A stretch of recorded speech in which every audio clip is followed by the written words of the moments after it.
10th science supplementary exam important questions செலக்டிஸ் வீடியோவை ஃபுல்லாக வந்து பார்த்தீங்கன்னா பார்க்குமாறு கேட்டுக்கொள்ளப்படுகிறது. 75 மார்க் தான்ப்பா. நான் இப்போ திருப்பதியில் இருக்கேன். இன்றைக்கி ஃப்ரைடே, சாரி அதாவது நீங்கள் எக்ஸாம் எழுத போகிற அன்றைக்கி ஃப்ரைடே. நான் இந்த வீடியோ அப்லோட் பண்ணது கிட்டத்தட்ட ஒரு 10 டேஸ்க்கு முன்னாடியே நான் பண்ணியிருப்பேன். எல்லாருமே எக்ஸாம்ஸில் நல்லபடியாக எழுதணும் அப்படின்னு சொல்லிட்டு நான் ப்ரே பண்ணிக்கிறேன். ஓகேங்களா, பெருமாள் கிட்ட. சயின்ஸ் எக்ஸாம் எப்படி இருந்துச்சு?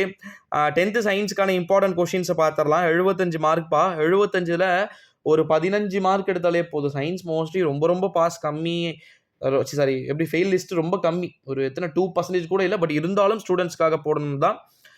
கீழே டிஸ்கிரிப்ஷனில் டெலிகிராம் குரூப் லிங்க் இருக்குது பாருங்கப்பா, மறக்காமல் வந்து ஜாயின் பண்ணிக்கோங்க. ஓகேங்களா. ஸோ 5 அன்னைக்கு ஃப்ரைடே அன்னைக்கு நல்லபடியாக நீங்கள் எக்ஸாம்ஸ் எழுதுவீங்க அப்படின்றத நான் நம்புகிறேன். ஓகே, வாங்க இப்போ வீடியோக்குள்ளே போகலாம். குறிப்பாக வந்து பார்த்தீங்கன்னா ஃபஸ்ட்டு 12 மார்க். ஓகேங்களா, ஃபஸ்ட்டு 12லுமே வந்து 1 மார்க்ஸ் தான். ஓகேங்களா, ஸோ கண்டிப்பாக ஈஸியாக தான் வந்து இருக்கும். நீங்கள் அது வந்து கவலைப்பட வேண்டிய அவசியம் அப்படின்றது கிடையாது. அடுத்தது இது முடிச்சுட்டு புக் பேக்காக தான் இருக்கும் எல்லாமே. அடுத்தது வந்து 2 மார்க் கொஸ்டின்ஸ் வந்து பார்த்தீங்கன்னா இருக்கிறதுக்கு வாய்ப்பு இருக்குது. அந்த 2 மார்க் கொஸ்டின்ஸும் மோஸ்ட்லி புக் பேக் தான் வந்துருக்கும். அதில் இப்போ ஒரு கொஸ்டின் நான் கேட்குறேன். Write short notes on gears, பற்சக்கரங்கள் பற்றி சிறு குறிப்பு வரைக. ஒரு 7 2 மார்க் வந்து எழுதுகிற மாதிரி இருக்கும்ப்பா. அதில் 22ன்ற ஒரு கொஸ்டின் கம்பல்சரி. 10 கொடுத்துட்டு 7 எழுத சொல்லுவாங்க. ஓகேங்களா, மீதி 3 நம்ம ஆப்ஷனில் விட்டுறலாம். அடுத்தது வந்து பார்த்தீங்கன்னா 4 மார்க் கொஸ்டின்ஸும் இதே கான்செப்ட் தான். ஓகேங்களா, ஒரு கொஸ்டின் கேட்குற 3 மார்க் கொஸ்டின்லேயே 4 மார்க்கில் ராக்கெட் ஏவுதலை விளக்குக, டிஸ்கிரைப் ராக்கெட் ப்ரபல்ஷன் அப்படின்னு சொல்லிட்டு ஒரு கொஸ்டின். அந்த மாதிரி இதுலையுமே வந்து எத்தனை கொஸ்டின் கேட்பாங்கன்னா கிட்டத்தட்ட வந்து இதுலேயும் ஒரு 10 கொடுத்துட்டு 7 கொஸ்டின்ஸ் கிட்ட கேட்கறதுக்கு வாய்ப்பு இருக்குது அப்படின்னே வந்து சொல்லலாம். இது முடிச்சிட்டிங்கன்னா லாஸ்ட் பார்ட்டு, அதாவது நம்முடைய 7 மார்க் கொஸ்டின்ஸ்.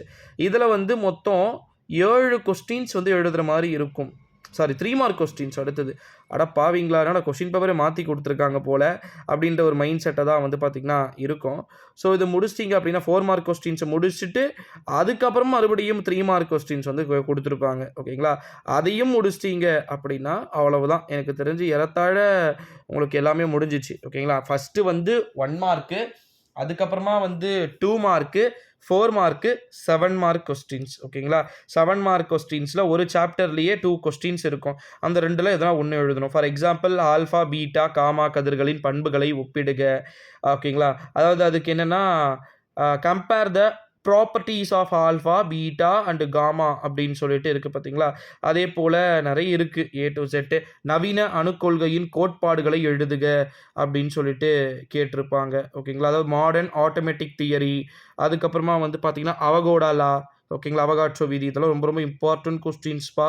ஓகேங்களா, இந்த மாதிரி DNA உடைய இம்பார்ட்டன்ஸ் வந்து கேட்டிருப்பாங்க. ஸோ இதெல்லாம் சேர்ந்ததாக இருக்குது. ஸோ மறக்காமல் கொஸ்டின் பேப்பர் கொடுக்குறேன், வந்து ஜாயின் பண்ணிக்கோங்க டெலிகிராம் குரூப்பில். ஓகே.